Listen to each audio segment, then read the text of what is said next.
अक्सर आपने भेड़ की मांसपेशियों को कॉम्पैक्ट देखा होगा, छोटा देखा होगा। तो इसका कारण है डीएनए में जीन्स मायोस्टैटिन। ठीक है। तो मायोलॉजी जानते होंगे कि मायोलॉजी किसको बोलते हैं, स्टडी ऑफ मसल्स को मायोलॉजी बोलते हैं। तो जो भेड़ की जो मसल पेशी मांसपेशियां हैं, इन जो मायोस्टैटिन जो है ये इसके ग्रोथ को रोकता है। तो जो ये आप डीएनए जो देख रहे हैं, तो ये जो डीएनए क्या है, तो इसी की वजह से हम जो हमारे जो पेरेंट्स हैं, पेरेंट्स का जो भी कैरेक्टर है वो डीएनए की वजह से आता है। ठीक है। अगर अब इससे एक कदम आगे जाते हैं तो डीएनए के अंदर होता है एडेनिन हो गया, ग्वानिन हो गया, थायमिन हो गया। ठीक है। तो इनका जो सीक्वेंस है, तो ये सीक्वेंस के जो टुकड़े हैं ये इतने छोटे छोटे होंगे कि जो हमारे कैरेक्टर को प्रोवाइड करेंगे। ठीक है। यानी सेल के अंदर क्या होता है, न्यूक्लियस होगा, न्यूक्लियस में न्यूक्लियोलस होता है, न्यूक्लियोलस में क्रोमेटिन होगा, क्रोमेटिन में क्रोमोसोम होगा, क्रोमोसोम में क्रोमोमियर हो गया, और क्रोमोमियर में जीन्स होता है, और जीन्स का जो है सेगमेंट होगा छोटा छोटा, उसको जीन्स बोलते हैं। तो ये जो डीएनए करीबन 2 मीटर जो है लंबा हो सकता है, जिसमें करोड़ों जो है वो बेस पेयर जीन्स पाए जाते हैं। ठीक है।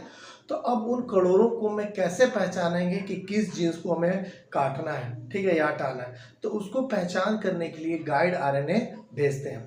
फिर उसके साथ भेजना होगा Cas9 प्रोटीन। तो ये जो Cas9 प्रोटीन है ये क्या है, कैंची की तरह बिहेव करती है। ठीक है। तो इस टेक्नोलॉजी को जो प्रोटीन जो क्या नाम है, जो क्लस्टर है, इसको काटने का जो है, यानी मायोस्टैटिन को हटाना है, क्योंकि ये क्या है, ये ग्रोथ को रोक रही है। तो ये जो टेक्नोलॉजी है जिसको ग्रोथ रोकने वाला है, जिसको हटाने का काम करेंगे, उसको बोलते हैं Cas9। ठीक है।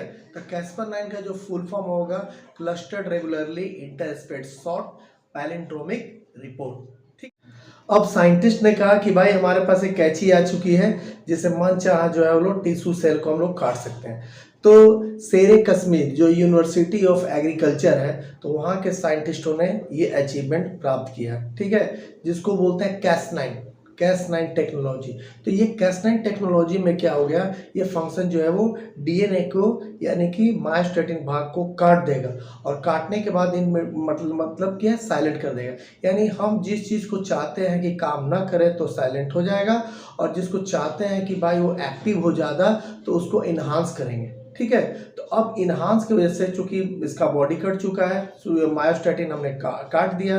अब काटने की वजह से क्या हो जाएगा कि ये जो आने वाला जो भेड़ है, तो भेड़ की क्या हो जाएगा, चूंकि ग्रोथ को वही रोक रहा था मायोस्टैटिन, और मायोस्टैटिन को हमने हटा दिया है, इसलिए क्या है कि अब बॉडी का जो ग्रोथ ज़्यादा होगा, तो ज़्यादा होगा तो भेड़ के जो साइज क्या बड़ा होगा। और भेड़ को पालते किस लिए, ताकि उससे ज़्यादा ऊन प्राप्त कर सके, ज़्यादा क्या उसे मांस प्राप्त कर सके, और बॉडी बढ़ेगी तो मांस भी बढ़ेगा। ठीक है। तो ऐसे जो सीप है इनको बोलते हैं जीएमओ, यानी जेनेटिकली मॉडिफाइड ऑर्गेनिज्म।